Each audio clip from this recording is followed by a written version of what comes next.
Problem versus solution. আমাদের দৈনন্দিন জীবনে হোক সেটা কর্পোরেট লাইফ কিংবা জাতীয় ইস্যু, সব ক্ষেত্রে প্রবলেম হয় এবং সেটা নিয়ে আমাদের আলোচনা সমালোচনা প্রচুর পরিমাণে হয়। যে পরিমাণ প্রবলেম ক্রিয়েট হয় এবং যে পরিমাণে সমালোচনা আলোচনা হয়, সে পরিমাণ কিন্তু আমরা সলিউশন নিয়ে কথা বলতে পছন্দ করি না। আমি ফার্স্টে কর্পোরেট দিয়ে শুরু করতে চাচ্ছি। কারণ কর্পোরেটের সবচেয়ে বেশি সমস্যা হচ্ছে গিয়ে আমরা প্রতিনিয়ত কিছু না কিছু প্রবলেম ফেস করি এবং প্রতিনিয়ত সেই প্রবলেমগুলো সলভ করার প্রয়োজন হয়। এবং সেই প্রবলেমগুলো সলভ করার ক্ষেত্রে আমরা মিটিং করি। অনেকের থেকে মতামত নেই। নেওয়ার মাধ্যমে আসলে আমরা ফাইন্ড আউট করার চেষ্টা করি আসলে প্রবলেমটা কোন জায়গায় হইতেছে এবং সেজন্য কার্যকরী কি সলিউশন আছে। সেই কার্যকরী সলিউশনটা যদি আমরা প্রোভাইড করতে পারি, সেই প্রবলেমটা থেকে উত্তরণ করা পসিবল। বাট আমাদের মেইন প্রবলেম কি জানেন? আমার আসলে এই টপিকটা নিয়ে তখন কথাই বলতে হইতো না যদি আসলে প্রবলেমটা সলভ হয়ে যেত। এখানে প্রবলেমটা সলভ হওয়ার পরিবর্তে আমরা যখন একটা মিটিং শুরু হয়, তখন আমরা কি করি জানেন? আমরা সম্পূর্ণ এনার্জিটা নষ্ট করে ফেলি জাস্ট ব্লেমিং এর কারণে।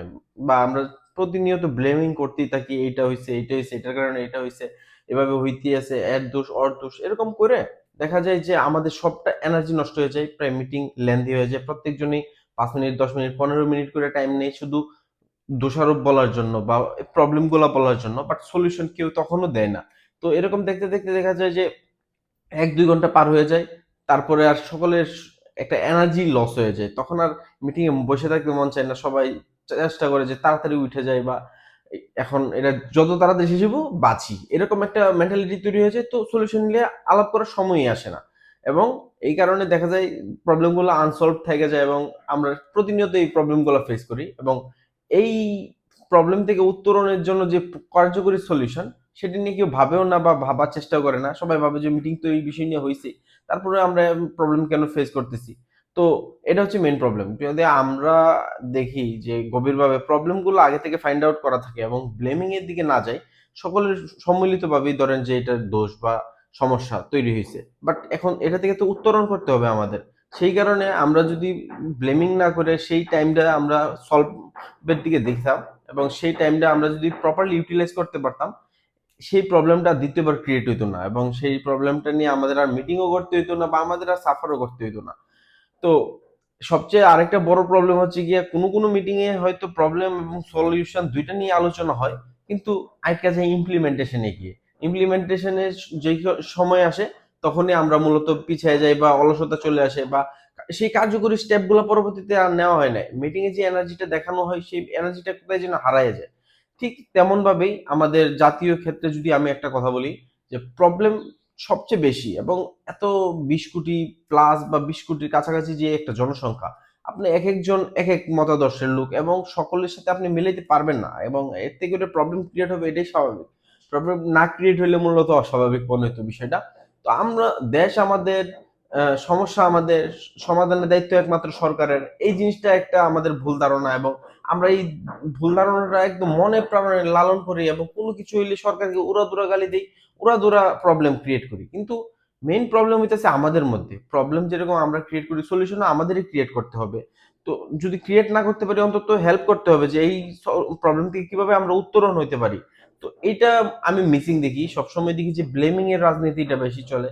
যে এটা হইছে, ওর জন্য এটা হইছে, ওর জন্য এটা হইছে। বাট আপনি যখন এই স্থানে যাইতেন বা আমি এক বিরোধী দলের কথাই বলি যে আপনি এখন সরকারকে চাপে রাখার জন্য আপনি ধরেন ব্লেমিং দিতেছেন। বাট পরবর্তীতে যদি আপনাকে সেম স্থানে আসতে হবে বা আপনার টার্গেট তো এটাই যে আপনিও সরকার হবেন একদিন, আপনারও একদিন ইচ্ছা যে শাসন করবেন, আপনার রাজত্ব কায়েম করার চেষ্টা করবেন। বাট এটার জন্য আপনার যে ব্লেমিং করে উঠতে হবে এটা কিন্তু সমাধান না। আপনি চাইলে কিন্তু একটা ভালো মাধ্যমে উঠতে পারেন। জনগণের ভোটে যেহেতু নির্বাচিত হওয়ার ইচ্ছা আপনার, তো আপনি আগে জনগণকে প্রুভ করেন। এমন তো না যে সব দায়িত্ব সরকারের এবং সব প্রবলেম সলভ সরকারের একাই করতে হবে। আপনি বিরোধী দলীয় নেতা হিসেবে আপনি প্রবলেম সলভ করার চেষ্টা করেন। আপনি দেখেন যে কোন কারণে প্রবলেমটা ক্রিয়েট হইছে এবং আপনি এটার জন্য ক্যাপাবল, আপনি সলভ করতে পারেন এবং পরবর্তীতে আপনাকে কিন্তু সরকারের নির্বাচিত করা উচিত এই কারেন্ট সরকারকে বাদ দিয়া। সেটা আপনি প্রমাণ করেন। কিন্তু আপনি কি করতেছেন? আপনি সেটা প্রমাণের পিছনে না লাইগা আপনি লাগছেন যে কারেন্ট যে সরকার আছে এর কোন দিক দিয়ে দোষ আছে, কোন কারণে ফল্ট করছে ওইগুলো খুঁজে বের করার এবং আপনি দিন শেষে কিন্তু সেম কাজটাই করতেছেন। আপনি ডিফারেন্ট কিছু করতে পারতেছেন না বা জনগণ আপনাকে কেনই বা ট্রাস্ট করবে? হয়তো এখন জনগণ বিপদে আছে, আপনার সাথে তাল মিলাইতেছে কারণ আপনার আর ওর টপিক মিলে গেছে বা আপনার আর ওর বিপদে আপনি একটু সাহায্য করা বা একটু বিনয়ী হওয়ার চেষ্টা করছেন, সেই কারণে হয়তো আপনার কথায় সে লাফাইতেছে, কিন্তু দিন শেষে যখন সে মানুষটা প্রবলেমটা থেকে বেরিয়ে আসবে, কিন্তু আপনাকে তো আর মনে রাখবে না, কারণ সে ভাববে যে আসলে এই তো আপনি তো আর ডিফারেন্ট কিছু করেন না, এই প্রবলেমে তার সাথে একটু করছেন, বিনয়ী হওয়ার চেষ্টা করছেন। বাট মেইন সমস্যাটা তখনই আসে, আমরা শুধু প্রবলেম নিয়ে আলোচনা করি, প্রবলেমটা ফাইন্ড আউট করি, কিন্তু প্রবলেমের যে সলিউশনটা সেটা নিয়ে কেউ কথা বলে না, বা সলিউশন যদি আইসেও পরে বলে সেটা নিয়ে আমরা ইমপ্লিমেন্টেশনে যাই না। সেই কারণে প্রবলেমগুলো প্রবলেমের মতোই থাকা যায় এবং যুগ যুগ ধরে এই বিষয়টি হয়ে আসতেছে।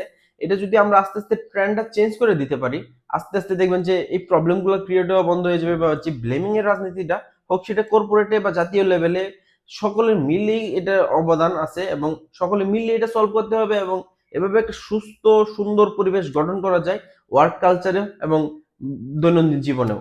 তো আমার কাছে এই কারণেই মনে হয় যে ব্লেমিং এর রাজনীতি বা ব্লেমিং এর যেই ছোড়াছুড়ি জিনিসটা, ওইটা যদি আমরা টোটালি বাদ দেওয়ার চেষ্টা করি, তাহলে দেখবেন যে আপনি আসলেই অনেক ভালো একটা কালচার, অনেক ভালো একটা ওয়ার্ক এনভায়রনমেন্ট সবকিছু পাইতেছেন। তো সেই ক্ষেত্রে আমাদের এখন থেকে কাজ হচ্ছে, আমরা ব্লেমিং এ না গিয়ে আমরা সেই স্থানে ভাববো যে ঊর্ধ্বতন কর্মকর্তার দায়িত্ব, বাট সে করতে পারতেছে না বা সে করতে গিয়ে কোনো জায়গায় ফল্ট করতেছে, আমি তাকে ব্লেম না করে আমি সেটা কারেক্ট করে দেওয়ার চেষ্টা করি, বা আমি নিজেই কাজটা করি এবং আমি প্রুভ করি যে আসলে এটা এইভাবে হয়, আপনি এভাবে করে ভুল করছিলেন, তো নেক্সট টাইম থেকে এভাবে করেন, বা নেক্সট টাইম আমি সেই জায়গায় যে বসলে আমি যেন সেটা ক্যাপাবল থাকি, নেক্সট টাইম এই সেম প্রবলেমটা আমি উত্তরণ করতে পারি।